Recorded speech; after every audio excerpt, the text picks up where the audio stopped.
What if I told you Burkina Faso just rose faster than any nation in modern African history in less than 3 years? A wave of construction has surged across the landlocked heart of West Africa, from cracked dirt roads to nuclear power stations, from remote villages to the bustling core of Ouagadougou. Subscribe now for stories where Africa builds brick by brick, dream by dream. Behind this surge stands Captain Ibrahim Traoré, the young president who took power at the end of 2022 with a vision that reaches beyond chaos. No hollow promises, just action. 25 projects launched by Ibrahim Traoré himself have not only reshaped the destiny of Burkina Faso, they've stunned the world. On the 2nd of October 2024, a plane painted in the national colors of Burkina Faso took off from Ouagadougou International, but it wasn't just a flight. It was a declaration: we are back after years of paralysis due to crisis. The national airline Akina was officially reborn. There was no media fanfare, no loud campaigns, just one brand new 190-seater purchased for $19 million, secured through quiet, persistent diplomacy between Burkina Faso and China. The maiden journey took passengers from Agado to Harka, then connected to Bamako. But what mattered more was belief. This nation could now reconnect with the world on its own terms. President Traoré didn't just revive an airline, he opened the skies for an entire people. And Abina became the first wing of a new era, a cashew processing plant, Burkina's new weapon of self-reliance in the parched lands of southern Burkina Faso. Beneath the steady rhythm of machines, a modern cashew factory has officially gone into operation. But what's processed here is not just nuts, it's pride under President Traoré. Oh, this project is not simply a production site, it is designed to create over 20 zero direct jobs and up to 50 zero indirect ones, lifting tens of thousands of families out of poverty. Burkina is among the top cashew growing regions in West Africa. But until now, raw cashews were always shipped abroad to be processed by someone else. Not anymore. Traoré didn't just build a factory, he built an ecosystem, turning raw materials into finished products, turning farmers into stakeholders, and turning a single nut into a symbol of economic sovereignty. A postal bank for the forgotten. On the 7th of October 2024, the Postal Bank of Burkina Faso, known as BPPF, was officially launched in Agado. This is not just a bank, it is a doorway to opportunity for millions who were once left behind. The idea had existed since 1988, but it was only under President Traoré PPP that it took form, with an initial capital of $25 million. Unlike traditional banks, PPP serves women, youth, and farmers, offering savings, microcredit, and simple, accessible financial services. It is not a place to dream of riches, but a place to begin something real. Traoré calls it the Bank of Empowerment, and for millions of Burkina Faso citizens, it's a quiet revolution, reviving the weaving and textile industry in Faso. Wearing traditional clothing is no longer just about aesthetics. It is a political act, a declaration of pride under President Traoré. Oh, the entire textile and garment industry was reawakened through bold, unapologetic actions. New textile factories were built, school uniforms were made using food and fi, a locally crafted fabric rich in cultural identity. Not only that, but all police and military uniforms are now produced domestically, ending the country's reliance on imports. And in a historic symbolic move, lawyers in courtrooms no longer wear European-style wigs. Instead, they argue in African traditional attire. Turning point came with a ban on second-hand clothing imports, breaking a decades-old habit of wearing the West's cast-offs for Traoré. Oh, the era of dressing like others is over. This is the time to weave, to wear, and to define our own worth. Expanding Bobo-Dioulasso Airport, West Africa's new gateway in the west of Burkina Faso. The Bobo-Dioulasso International Airport once stood as a forgotten structure, small, outdated, and nearly abandoned, but now it is becoming one of the region's most strategic air corridors. President Traoré announced a major investment, 80 billion CFA francs, to fully modernize the entire airport. This isn't just a renovation, it's a rebirth from a brand new terminal capable of handling 1.5 million passengers per year, to revamped runways, aircraft zones, and a new network of surrounding roads. The goal not just to serve locals, but to transform Bobo into a regional transit hub, a new gateway for tourism, trade, and investment. While many countries build airports just to beautify government reports, here Every brick carries strategy, a strategy to punch Burkina Faso onto the aviation map of the continent, with bare hands and boundless will empowering agriculture in Burkina Faso. Agriculture used to be the job of those who had no choice. Now it is becoming the profession of those who have been empowered. In month 10 of 2024, the government launched a massive distribution campaign, more than 400 tractors, hundreds of motorcycles, pumps, and tens of thousands of tons of fertilizer, seeds, and crop protection products, all handed directly to farmers and cooperatives. Which part moved you most? Comment below and let us know your honest reaction.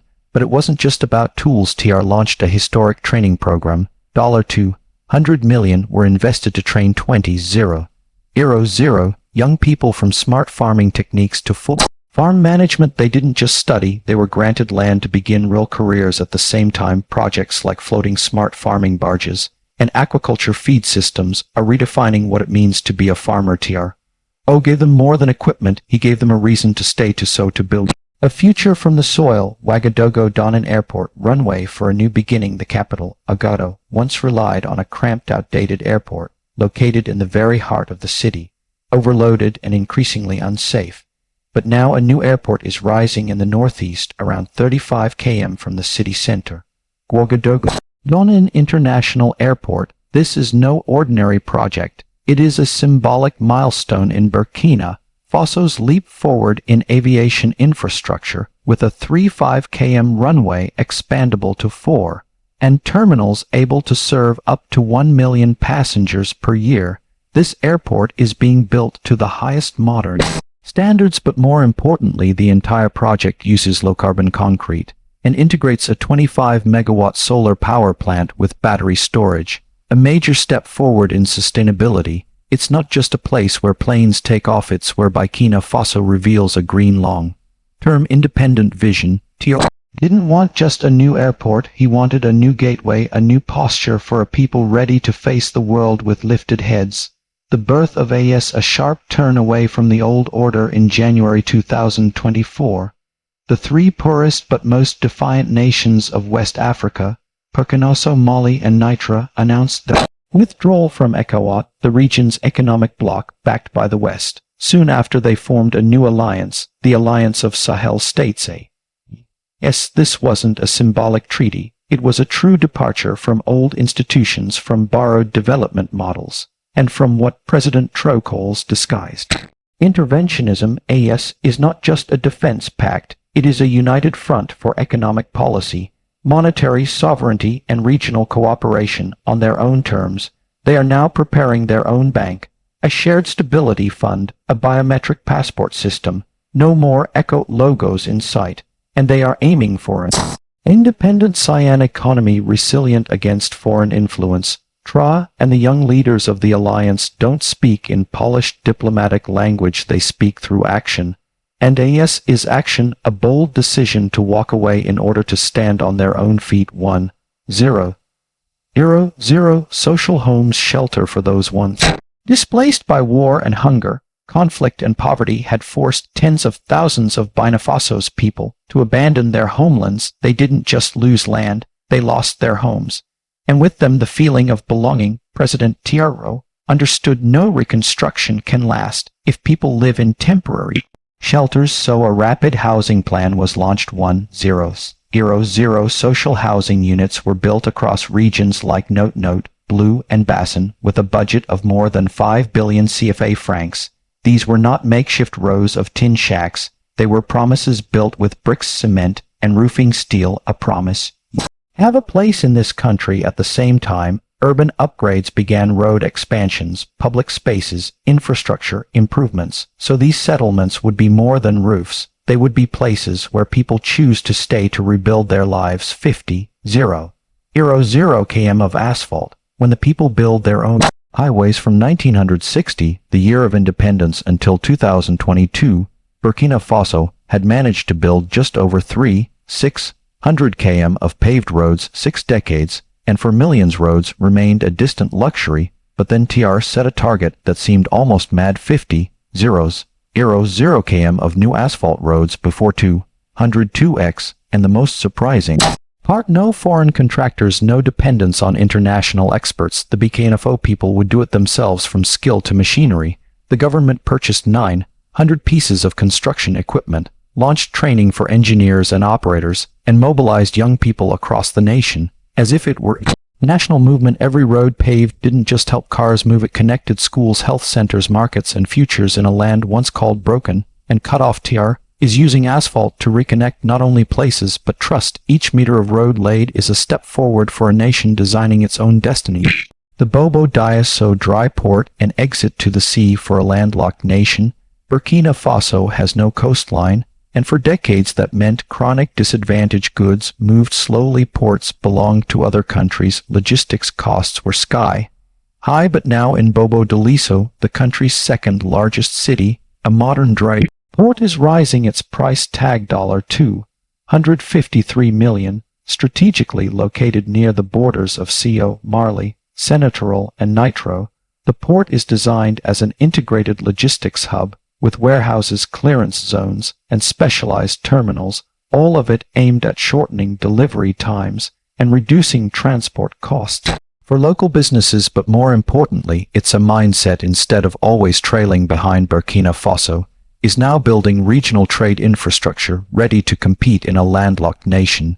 TRO found the ocean by creating a port deep in the heart of the land. Free education, the beginning of a generation no longer afraid of the future in a country where millions of children grew up without ever holding a brand new book. TRO chose to begin from the roots, education, and he didn't begin with speeches, he began with action. In June 2024, a 5-year national education plan was unveiled at its core. Completely free education from primary to university, removing financial barriers for hundreds of thousands of students. But free wasn't enough. More than 250 schools in conflict zones were reopened, 44 modern secondary schools, 39 university lecture halls, and 10 vocational training centers are now rising across the country. The new curriculum goes beyond textbooks. It integrates technical training, practical skills, and civic awareness. TRO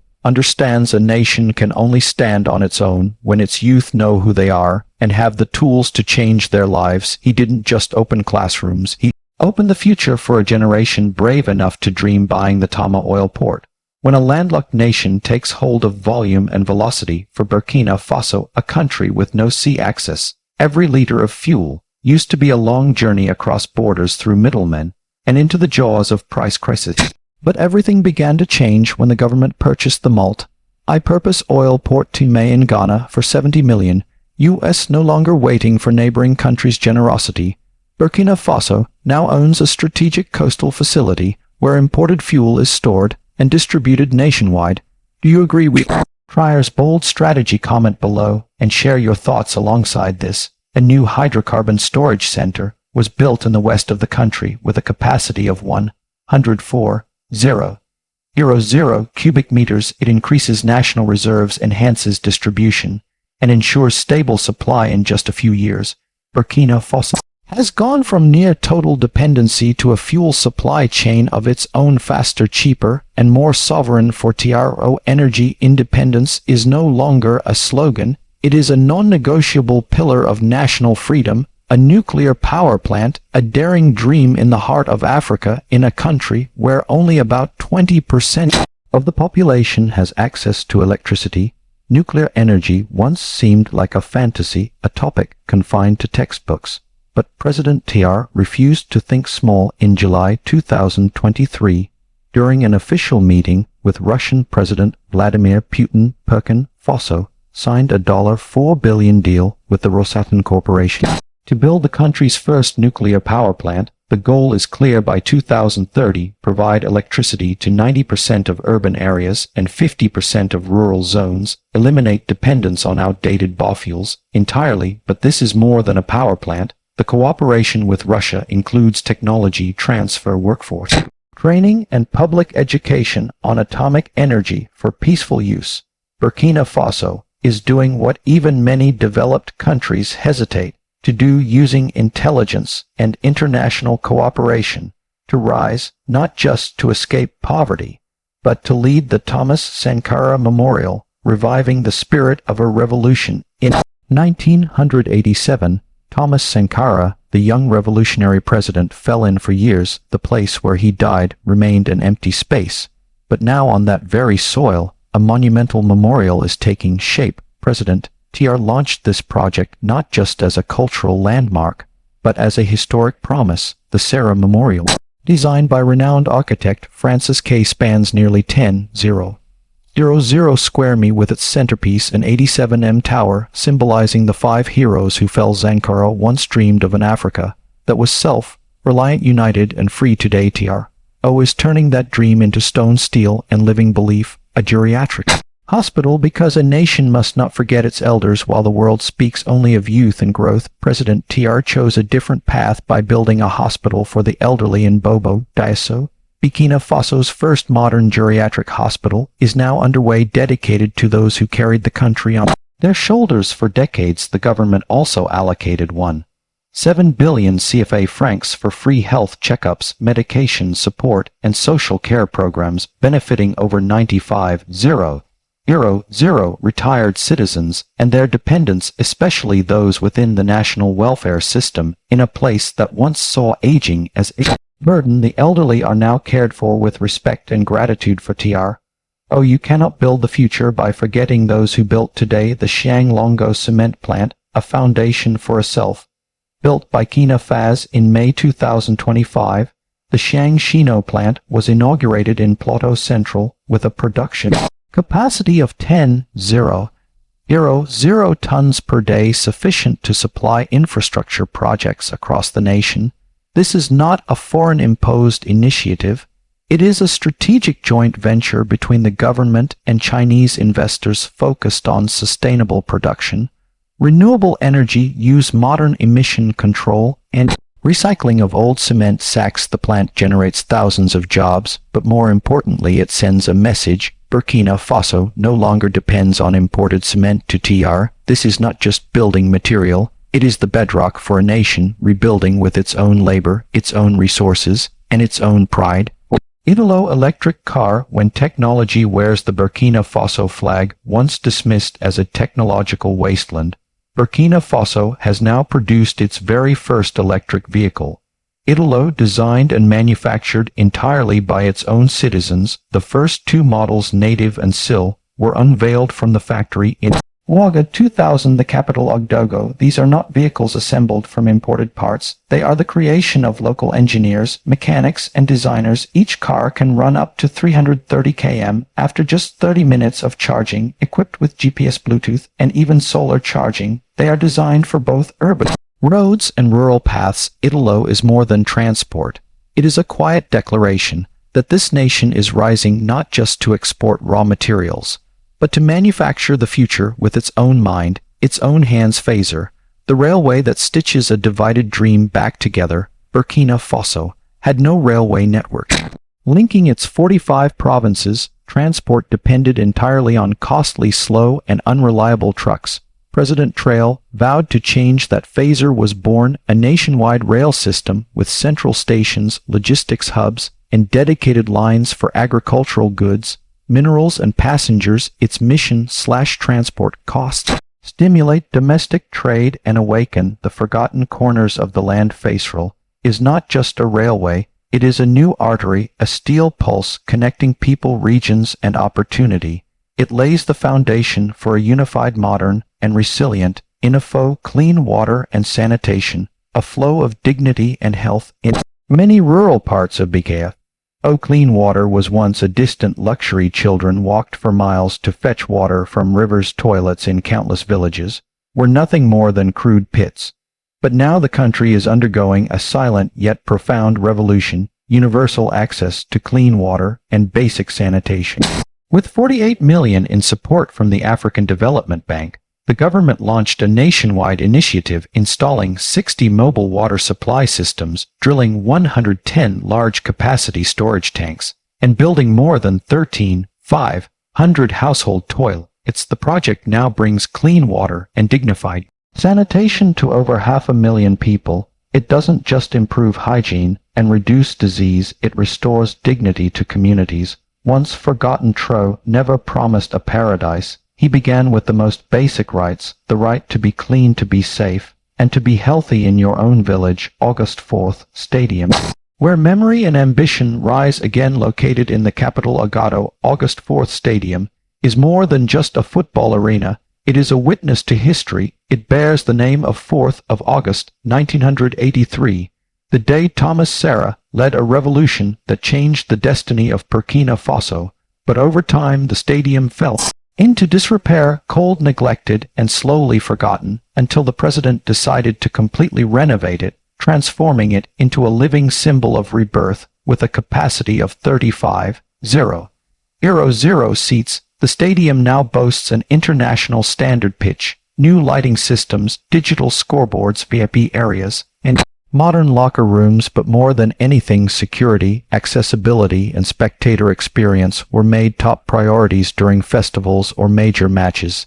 Tens of thousands gather on the same terrace, cheering, crying, singing the national anthem. August 4 is no longer just a stadium, it is the cultural heart, the beating pulse of a nation rising from the ashes. Gold no longer flows out nationalized and refined on home soil. Burkina Faso is one of Africa's leading gold producers, but for years gold flowed outward. The people saw dust while value vanished. President Traoré ended that. Since 2023, two major gold mines, Bongo and Gardenin, were nationalized. The state mining company, Air Burkina, was established. New extraction agreements were signed directly with the Russian firm, not Norden. The Russian embassy reopened after 31 years, while the French military was fully expelled. The cornerstone of this strategy, the construction of the country's first gold refinery in partnership with Marinag, with an annual capacity of 150 tons.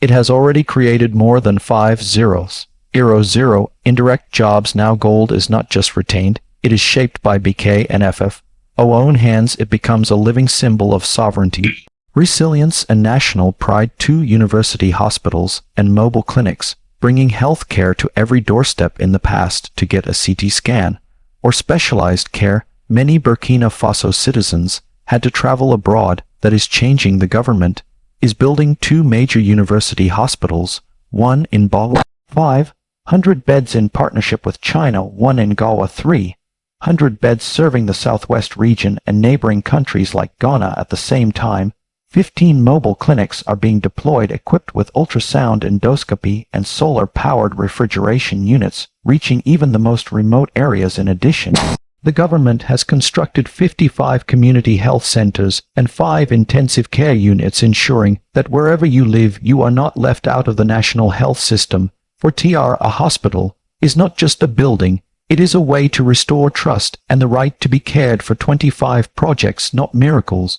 They're not perfect blueprints, but every road, every factory, every classroom, every drop of clean water speaks one truth: Burkina Faso has started over with its own hands in a world where small nations are often forced to pick sides, bow their heads, or remain silent. Ibrahim and his people have chosen another path: to stand tall, to decide for themselves, and to commit. What they are building isn't just development.